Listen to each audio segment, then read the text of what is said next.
So today I'm talking about a P0709 code, what it is and how you can go about fixing it. And so what is a P0709 code? Well, it's a transmission range sensor circuit intermittent. And so what does this mean?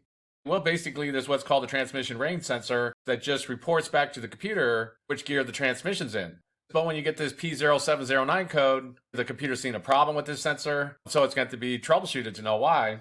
And one thing to note about this sensor is that depending on the manufacturer and the vehicle, the sensor can have different names. It could be called a neutral safety switch, a digital transmission range sensor, a gear position sensor, an inhibitor switch. So if you do go to work on a vehicle with the P0709 code, be sure to keep that in mind. And so what would be some possible causes of a P0709 code? Well, the most common things that's going to cause this is either that sensor's gone bad and needs to be replaced, or the wiring going to it. These sensors can be located differently. They can be located on the outside of the transmission. Sometimes they're located up inside of the transmission. It's really going to vary. So if you do go to work on a vehicle with the P0709 code, it's going to be a good idea to get a diagram where all the sensors are located on the transmission. That way you know for sure what's going on.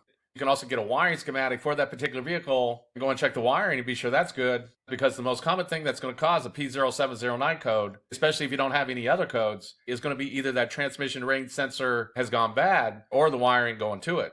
The next thing that could cause this is that there's some kind of issue going on with the transmission that's stopping that linkage from working correctly. So this would be something like a bad valve body, the shift linkage going to that sensor, possibly low or really dirty ATF fluid, something along those lines. Usually if that happens, you begin a lot of other codes. But the next thing that could cause this is that the transmission's having some kind of problem that's stopping that sensor from working correctly. And the last thing on the list is going to be a bad computer. And this is going to be like a bad transmission control module or possibly a bad powertrain control module. And this isn't going to be too common. Also, usually when a computer does go bad, it doesn't just give you one code. Usually it's going to give you a lot of different codes. If you do think you have an issue with the computer, be sure that the battery's good, all your connections are good. You can even check the output of the alternator and be sure that's correct. Because all these computers, they all need a good stable power supply along with a good ground, or else that can throw them off and just cause them to have issues. But the last thing on the list is going to be a bad computer.